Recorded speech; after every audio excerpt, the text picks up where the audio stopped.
Kaibigan, welcome back. Ngayon ay huling araw na ng Marso. March 31, 2025. Lunes. At tapos na halos ng Lunes. O araw ng Lunes. Mag-alas 6 na dito ng gabi. Makulimlim. Overcast. Nag-uulan pa rin. Ambon. At ang temperatura namin ngayon ay 2-3 sentigrado. Mainit na yon kung galing kang winter. Kung galing kayo sa panahon ng winter or nag-snow, galing kayo sa buwan ng Enero, Pebrero, maganda ng temperatura yon. Lalo pat nagkaroon ng araw, napakaganda na nun. Sa iba, heatwave nga yun eh. Para sa kaalaman ng ating mga kababayan na nasa Pilipinas na nangangarap na pumunta dito someday, o papunta pa lang, or even bago pa lang, nandito, sa temperatura na yon, 2-3, pag humangin, depende sa lakas ng hangin. Sa ngayon, mild yung dating ng hangin, kaya ang ramdam ko kapag umihit ng hangin, -4, -3, -4, kaya may kalamigan pa rin kapag constant yun. Itong ang kamay ko, namumula na dahil yung hangin. Kanina nag-pick up yung hangin eh. Kaya ugaliin yung gumamit pa rin ng gloves. Ako, I'm okay. Okay lang ako. Okay lang ako. Sanay na ako. Pero kailangan nyo pa rin na maging handa. Sa kaalaman nga natin mga kababayan na bago pa lang o natututo dito, gusto kong ibahagi sa inyo, sabihin sa inyo na sa ganitong iba-iba tayo, iba-iba mga tao, kung paano nila malabanan o matolerate yung temperaturang ganito kasalukuyan ngayon, ay sabihin ko sa inyo ng kasuotan ko ay pantaas ko ay meron akong base layer, yung t-shirt, long sleeves na shirt, at mid layer ko, yung ikalawa na kasuotan ay sweater na wool. Kung kita ninyo right there, that's wool. At yung panlabas, makikita nyo, ang tawag nila coat, jacket, or even minsan tatawag ko ni shell, outer shell or shell, ay itong aking chore coat na kasi tanda na ng panahon na wool, 100% wool din. Kaya warm ako, hindi ako naapektuhan ng temperatura. Yan nga expose yung kamay ko, ilong at tenga. Pag constant yung hangin, doon ako medyo hindi na komportable. Gusto ko lang gumawa ng video ngayon. Subukang madali bago dumilim. Ito nga pala ako sa aking paborito na hangout na park, kung saan napakarami ko kwento dito. Siguro sa ibang pagkakataon ko lang sabihin. Napakarami.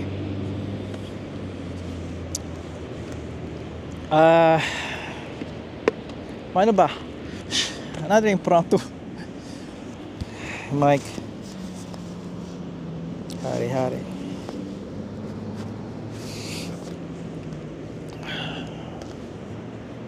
Ano ba?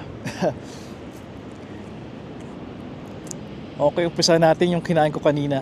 Galing akong Tim Hortons, kumuha ko ng, siguro ilalagay ko dito yung, pinicturean ko yun kasi naisip ko baka itong gawin ko content ngayon pag upo ko ng bench. Kumuha ko ng tinatawag nila na it's a sandwich, roast beef with onions na nasa bun. Ang ginawa ko nun, sinabi kong meal, make it a meal please. Ibig sabihin nun, imbis na sandwich lang, ang sandwich kasama yun may kasama yung drinks, either malamig o mainit. At ang pinili ko nga ay maliit na kape lang, black coffee nga pala ako. At doon sa meal na yun, may kasama pang isa na kakanin. Isang side, sabihin na natin. Not exactly side, pero let's call it a side. Pinili ko ay donut. Makikita niyo sa litrato, ilalagay ko dito. Binayaran ko ng $9 at kung tama yung recollection ko, $9 Canadian at 5 cents. Ngayon kaibigan, ang dala ko ay cash. Pinabarihan ko yung pera ko. Ako yung tao kasi na kanya-kanya tayo ng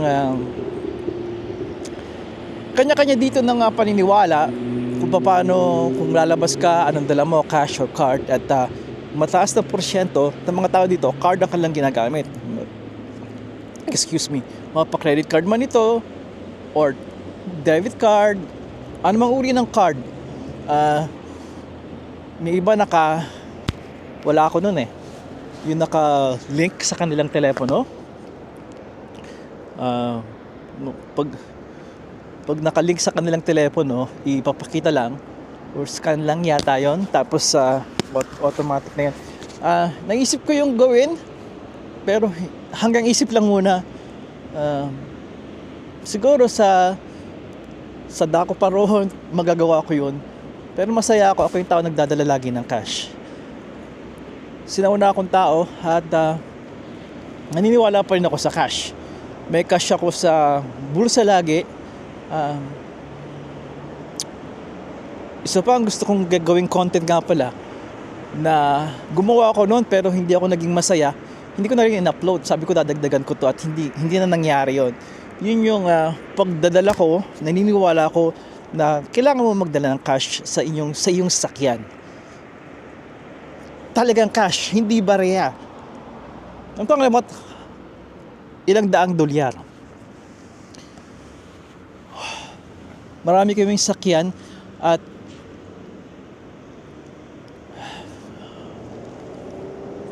lahat ng yun ay may pera nakasingit doon. No, hindi 5 dolyar. Oo, meron. Talking about, may 100 dito, glove compartment. Sa visor, meron ding 100. O, example lang yun. 200 dito. Mga ganon bagay. Para sa akin, you can go as much as 500 sa kotse or 300. Mag-umpisa kayo sa maliit kung talagang medyo na malaki yun para sa inyo. 100 ang magandang numero.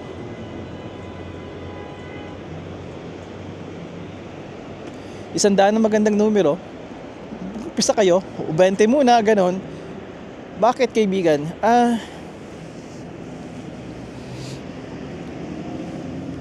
Isa sa mga experience ko nangyari sa akin noon, nung mahilig kasi ako mag long drive. I've been everywhere.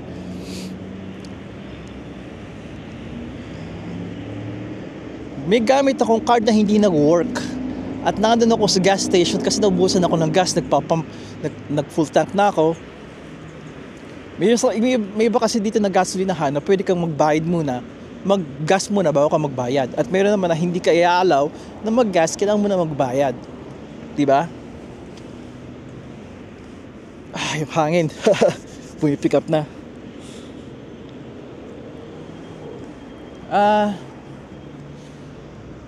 Buti na lamang meron akong cash sa glove compartment.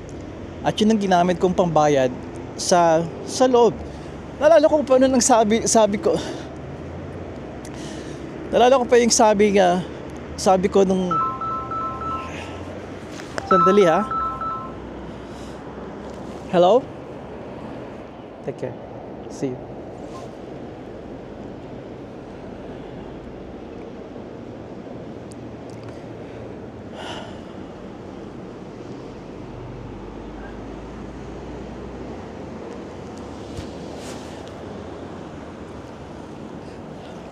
Kaibigan, si Mrs. yun. Pasensya na kayo. At ng oras na ba? 3:13. Nalimutan ko na kung anong sinasabi ko. Kinakwento ko. May malaking nangyari sa aming pamilya. Natutuwa ako na promote sa trabaho si Mrs. T sa kanyang work. Kaya isang malaking isang malaking kaganapan yun sa kanyang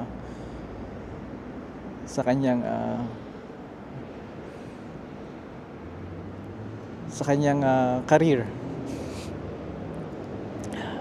Pero hindi na pag-usapan natin. Ewan ko kung i-share ko yun na specifico na i-share yun sa inyo dito sa online. Hindi na muna siguro, hindi na. Ayun nga, yung ang gasolinahan. Napahaba na naman ako, no? Importante na meron kayong pera. Hindi lang yun na hindi nyo inaasahan na gastos. Hindi nyo alam kung ito hindi nangyari sa akin, pero sakali mo na magkaroon kayo ng fender bender dyan, hindi nyo kailangan yun na sabihin yun mag-report kayo sa insurance ninyo o mag-exchange kayo ng information. Sa punto na yun, kung fender bender lang yun, lalo pat kayong may kasalanan, again, inuulit ko, hindi ko pa naranasan yun, pero nakikita ko yung kahalagahan ng pera, ng cash. Pwede yung makausap sila na, you know what, just gas-gas lang ito, pare, kaibigan, pwede kong bayaran lamang ito. At maring mag-work yun. Kaya i-consider niyo yun. I-consider niyo yung mungkahi ko na yun sa inyo. Kailangan nyo lang, kung may tip pa ako bibigay sa inyo, ihiwalay ninyo yung pera. Lagi naman ako naglalagay sa wallet ko ng cash, lakay. Malibaw pa rin yung meron kayo sa glove compartment. Kasi may mga, alam kong ang EDC ninyo ay wallet, keys at phone. Pero kaibigan, maganda nandun na yung pera eh. At yung pera na yon, huwag nyo namang lakihan kung alam nyo na masakit ito kung sakali mang may manakaw. Punta kayo sa mekaniko ninyo, alalahanin nyo na kunin nyo kung hindi kayo sigurado. Ako, wala akong naging problema noon. Although ako din kukumpany ng mga sakyan ko, kahit nung kabataan ko, na hindi ako marunong mag-company ng sakyan, iniwan ko lang yung mga pera doon. Okay naman, depende nga sa mekaniko nyo kung saan nyo dadalhin. Wala naman naging issue noon. So, maglagay kayo ng pera sa glove compartment. Yung kailang makakalam na meron doon. Maybe barya na 50 o 100. Depende sa inyo. May barya sa visor, di ba? Kasi may nabibiling visor na naka-attach na pwede kayong may zipper yon, may mga bulsa, may mga information kayo. Yung iba naming kotse ganun eh. Singit kayo ng ilang dolyares doon at or sa center console. Kung saan man conveniente o kung sa tatlong na yung binanggit ko, pwede maglagay din kayo ng pera doon. Same amount. Kayong discarte ninyo.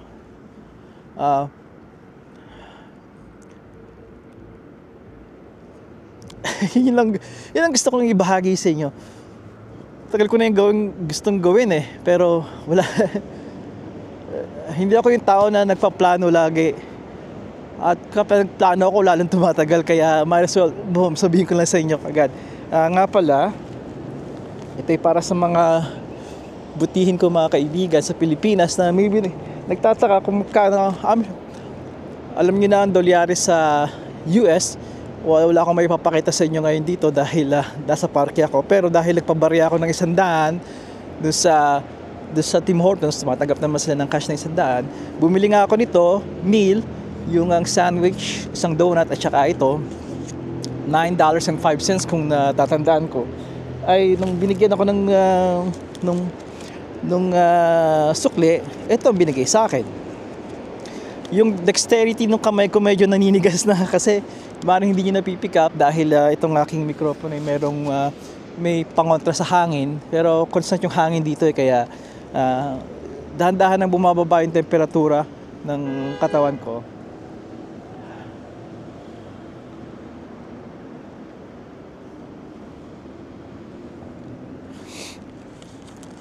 Tingnan natin muna.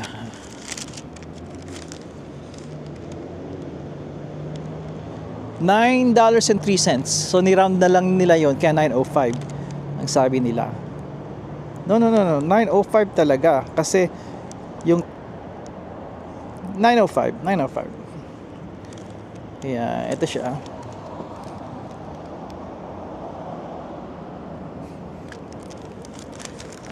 At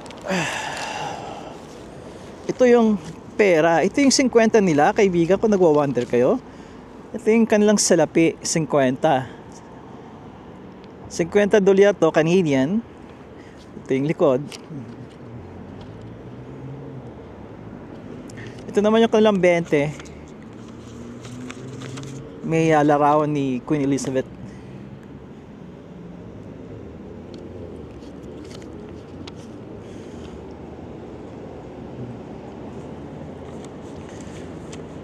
At ito naman yung 10. May dalawa akong 10 dito. Isa lang ipapakita ko sa inyo. Pareho naman, di ba? Ito siya.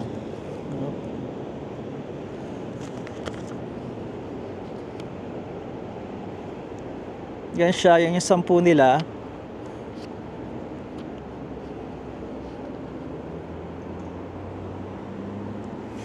At merong 5, pero again, wala akong 5. Yung 100, dapat pala pinakita ko na sa inyo bago ginastos, di ba? Ito lang, barya. May barya, alam nyo, sa kanin barya. Meron silang tatawag dito na sa atin pilot, 2 piso.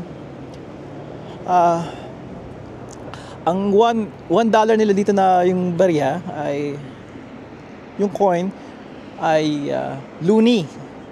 At yun naman na coin na 2 piso or the $2 na Canadian ay toonie. Ang indikasyon ninyo doon ay 2, as in 2, dalawa, toonie. Yung isa naman loonie, yung kanilang $1. Kaya gusto ko lang i-share sa inyo to. 21, baka i-cut ko na lamang yung usap namin ni Mrs. T. Well, yun lang kaibigan. Anong title nito?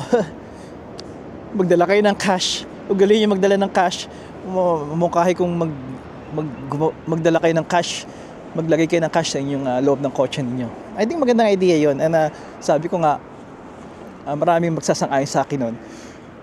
Naintindihan ko na sa panahon ngayon at even nung mga nakaraang pang mga ilang dekada ay magandang may daladala kayo na card lang. Diba? And hindi ako against doon. Naisip ko lang na makaluma pa rin ako, may dala pa rin akong cash. May mga pagkakataon na makakabuti yon sa inyo. Lalo pa naglo-long drive kayo katulad ko. Ano bang nalilimutan ko? Okay, kaibigan, yun lang. Pag uwi ko sa bahay, i-upload ko na to. Kaya mayroon akong video ngayong Monday na to. Ang isa ko pa palang gustong sabihin sa inyo, pero masyado nang mahaba to, ay i-encourage ko na gumawa ng video, mag-vlog, gumawa ng content, ibahagi ang kanilang karanasan, ang buhay nila, at ang kanilang kaalaman dito sa Canada, dito sa Amerika. Yung mga iba nating kababayan na maaaring nag-iisip, gawin ko ba yan? Or hanggang pananood lang ako. Minumungkahi ko, in-encourage ko kayo na gumawa ng video. Subukan ninyo. Ibahagi niyo ang mga karanasan ninyo, ang kaalaman ninyo. Pagluto, pagkukumpuni ng isang bagay, or kaibigan, karanasan or kwento na walang iba na makakapagsabi nito dahil kwento nyo to, kwento ng inyong buhay. Sana i-consider nyo yun. Dahil hindi nyo alam kung sinang magiging mabibigyan ng inspirasyon o mabibigyan ninyo ng tulong, ng kaalaman. Hindi nyo alam, baka ito yung bagay na kagigiliwan nyo rin. Ang papayo ko lang kung gagawin nyo ito ay maging totoo kayo. Ano saying na just laging maging tapat.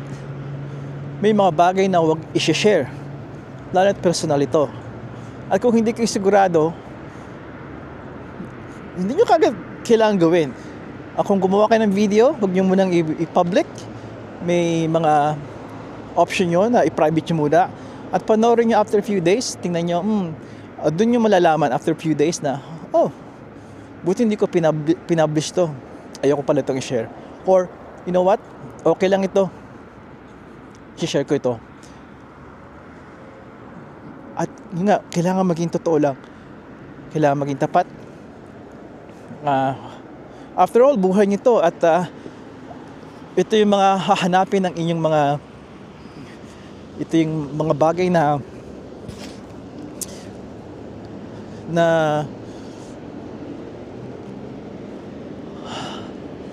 mapapanood ng inyong mga pamilya, ng mga inyong mga apo. At hindi natin alam, hindi nyo alam na nasabi nyo sa sarili nyo na buti ginawa ko to dahil nakikita to ngayon ng aking mga mahal sa buhay. Hindi ba? Kaya i-consider nyo yun. Just maging tapat lang, kaibigan. Maging totoo lamang. Dahil napakaraming mga kababayan natin, mga Pilipino na nagpapadala sa